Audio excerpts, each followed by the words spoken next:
Bismillahirrahmanirrahim. Alhamdulillahi robbil alamin. Assalatu wassalamu ala Muhammadin va ala alihi va ashabihi ajma'in. Amma ba'd. Assalomu alaykum va rahmatullohi va barakatuh. Oxir zamonning kichik alomatlari haqida olib borayotgan darsimizni davom etkazamiz. Oxir zamon yaqin bo'lganda sodir bo'ladigan kichik alomatlarning yana bittasi ilmning ko'tarilishi. Ilmning ko'tarilishi bu birdaniga ilm yo'q bo'lib qolmaydi. Rasululloh sollallohu alayhi vasallam aytadilar, Alloh subhanahu va taolo ilmni birdaniga ko'tarib olib qo'ymaydi, balki olimlarni ketkizishligi bilan ilmni olib qo'yadi. Ilm birdaniga yo'q bo'lib qolmaydi. Kitoblar turadi, kitoblar tashlandi, terilib turadi, ma'lumot nihoyatda ko'p bo'ladi, lekin xalq mana shu ilmni o'rganishlikka iqbol qilmay qo'yadi. O'rganishlikka harakat qilmay qo'yadi. Hozirgi kunda insof qilib aytadigan bo'lsak, mana shu yerda o'tirgan yoshlarning necha foizi o'tgan oyda nechta kitobni tugatdi?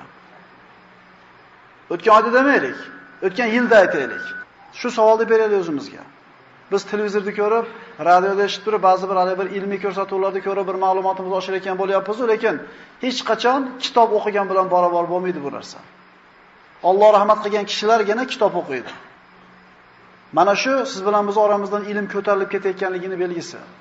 Kitob o'qib, bir narsani o'rganishning o'rniga bitta telefon qilib palonchi qorakadan so'rab olamiz, bitta xat yozibdi domladan eshitib olamiz, bo'ldi. Shu bilan haligi ilmga ega bo'lgan bo'ldi. Hech kim qiziqib o'zi kitob olib o'qimaydi. Mana shu qiyomatda oxir zamonning mayda alomatlaridan deyiladi. Ya'ni ilm birdaniga kitoblarda yo'q bo'lib ketishligi bilan yo'q bo'lib olinib ketmaydi, balki kishilarni ilmga iqbol qilmay qo'yganligi tufayli tortilib ketadi. Oxir zamonda sodir bo'ladigan alomatlardan zilzilalar ko'payadi. Oxir zamonda alomatlarni Rasululloh sollallohu alayhi vasallam yataqorabuz zaman deganlar. Zamonlar qisqaradi yoki zamonlar yaqinlashadi deydi. Ba'zi ulamolar mana shu sharhiga berganda xulosa oladigan bo'lsak, sharhida shunday aytadiki, vaqtning barakasi ketadi deyshadi. Xususan ko'rib turibmiz, Ramazonda 2-10 kunligi boshlandi birodarlar. Kecha Ramazon keldi deyatuvdik. Kecha bir hafta bo'libdi deyatuvdik. Mana bugun 2-10 kunlik boshlandi deyapmiz. Birodarlar, his qilyapsizlarmi vaqt o'tayotganligini? Biz nimaga Ramazonda 10 kun o'tganligini hozir aytyapmiz. Chunki sanaymizda Ramazonni 5-kuni, 6-kuni deb. Endi bunaqa oydan qanchasi, bunaqa yildan qanchasi o'tib ketyapti. Uylanganlar qaranglar, necha yil bo'ldi o'tib uylanganinglarga. Uylanmaganlar qaranglarda, maktabda qachon birinchi marta ostonasini oxlab o'tganinglarga. Vaqtni qisqarishi mana shu zamon vaqtdan baraka ketishligini bitta. Hozir peshingacha bir ish qilsangiz ulgudingiz, agar peshin bo'ldimi, shu bilan kun tugadi. Kattalarimiz aytsin, bolalik paytini eslasa, ertalab turib molini qo'yini haydab tolaga boqib kelib, yana allaqancha ishini qilib, kechki paytga borganda ham bir vaqt oshib qolar edi. Hozirgi kunda ulgurmayapmiz. Vaholanki avvalgilar e'tibor beringlar. Eskilar to'y qilgan paytda piyada yurib, hamma qarindoshlariga aylanib kelgan, birortasi qolmagan, ulgigan hammasiga. Hozir bo'lsa telefon bor, mashina bor, hamma yo'q bor, yana ulgurmayapmiz. Nimani belgisi shu? Oxir zamonning belgisi vaqtdan barakani ketishligi. Yana ba'zi bir olimlar esa mana shu 24 soat, 18 soat yoki 16 soatga qisqarib qoladi deganlari ham bor ekan, sharh berganlar ichida. Ya'ni 24 soat, bundan 1000 yil burun 24 soat deylik, hozirga kelib turib o'sha paytda 18 yoki 16 soatga yaqin bo'lib qoladi degan sharhlar ham bor ekan.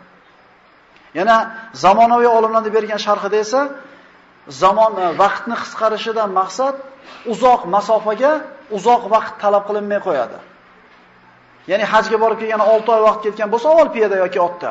Hozir ma'lum bir haftalar ichida borib kelinyapti. Yoki bir xabarni boshqa bir mamlakatga yetkazishlikka 10 kun vaqt ketsa, hozir bir necha sekund o'zi yetyapti. Vaqt qisqaradi degan so'zni mana shunday bir sharhlarni ulamolarimiz keltirib o'tadi. Oxir zamonda alomatlaridan fitnalar ko'payadi, harj ko'payadi. Harj bu qotillik. Mana kechagi suhbatimizda bu narsa haqida to'liq aytib bergan bo'ldik. Oxir zamonda alomatlarini Rasululloh sollallohu alayhi vasallam aytadilar, bu sahih hadislar. Oralaringizda mol dunyo ko'payadi. Mol egasi uning sadaqasini qabul qiladigan kishini izlab g'am chekadi. Ya'ni mol dunyo shunday ko'p bo'ladiki, sadaqa oladigan yoki zakot oladigan odamni istab topishlik amri mahol bo'lib qoladi. Bu bo'ldimi, bo'lmadimi? Nima deysizlar? Biz o'zimizni islomimizni tarixini o'qimaganligimiz uchun indamay turibmiz. Agar o'qigan bo'lganimizda aytardik, ha, bu bo'lgan. Umar ibn Abdul Aziz davrida zakot oladigan odam qolmagan. Odamlar do'ppisiga tillasini solib, qaysi odam kambag'al ekan deb istab yurgan. Biz tariximizni bilmay, shunday bir zamoni saodat bo'lganki, birodarlar, payg'ambar sollallohu alayhi vasallam asridan keyin mana Umar ibn Abdul Aziz bor yo'g'i 2 yil 4 oy xalifa bo'lgan. Umar ibn Hattobning zurriyotidan bo'lgan bu kishi. Lekin adolat bilan hukm yurgizgan podshohga Alloh taolo raiyat uchun qanday barakot to'kib qo'ydi. 2 yil 4 oy podshohlik qildi, xalifalik qildi, barakot shunday yog'ilib ketdi.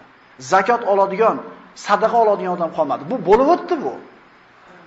Bu alomati bo'lganiga 1000 yil bo'lyapti, birodarlar. O qachon kelar ekan o'sha davr? Zo'r bo'lsa kerak, hamma boy bo'lsa deb kutmaylik. Bo'ldi bu narsa. Ayni biz ummat ustida bo'ldi.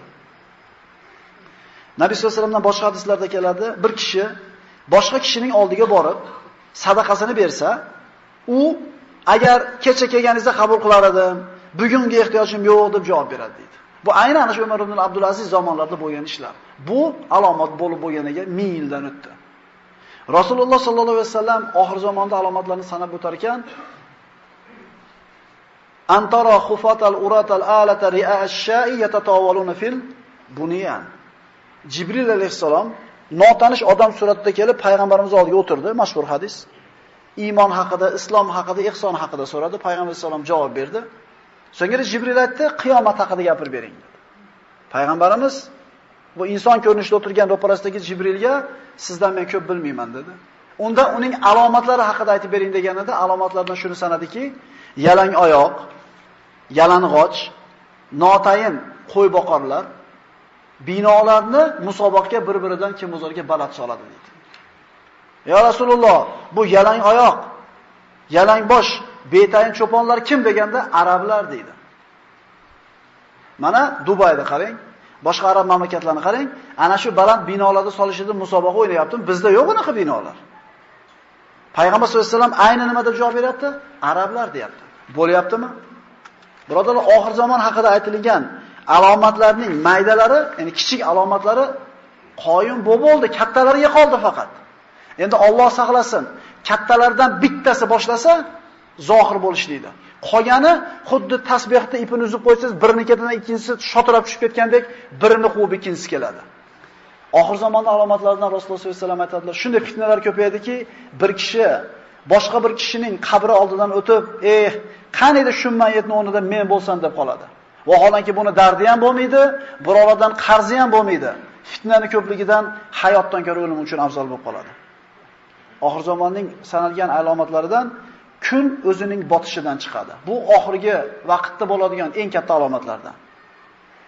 Imom Buxoriy va Muslim rivoyat qilgan quyidagi hadisda Rasululloh sollallohu alayhi vasallam oxir zamonda sodir bo'ladigan 6 ta alomatni xos aytib o'tdilar. Avf ibn Malik roziyallohu anhudan: biz Nabiy sallallohu alayhi vasallam bilan Tabuk g'azotida birga edik. U zotning oldiga kelganimda, u zot teridan tikilgan kapan ichida o'tirardi. Menga qarab turib, "Ey Avf, qiyomatga yaqin sodir bo'ladigan 6 ta narsani sanagin" dedi.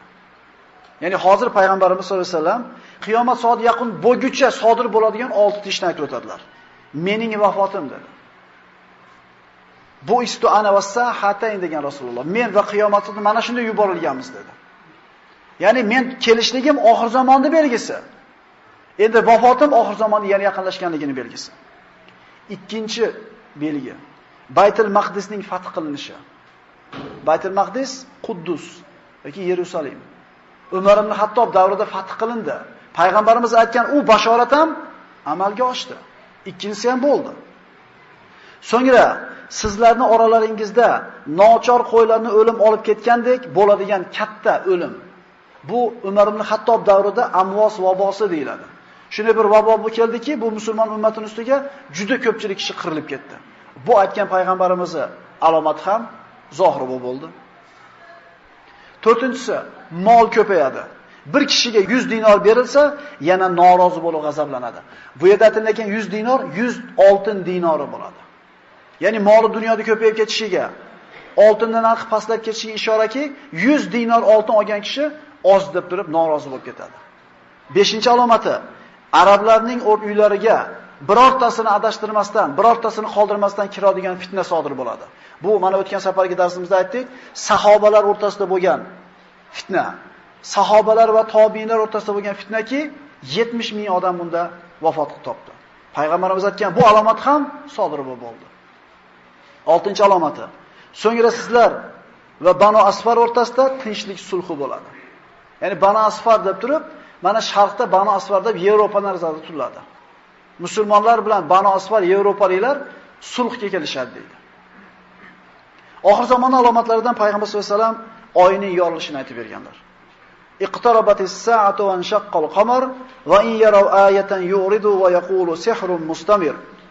Bu Payg'ambar sollallohu alayhi vasallam zamonida bo'ldi. Qiyomat soati yaqinlashib qoldi va oy ham bo'lindi. Agar ular biron oyat mo'jiza ko'rsalar, yuz o'girurlar va bu har doimgidek sehr-ku derlar. Hijoz olovi. Bu Payg'ambar sollallohu alayhi vasallam oxir zamonga yaqin sodir bo'ladigan ishlar ichida aytgan eng ochiq alomatlardir.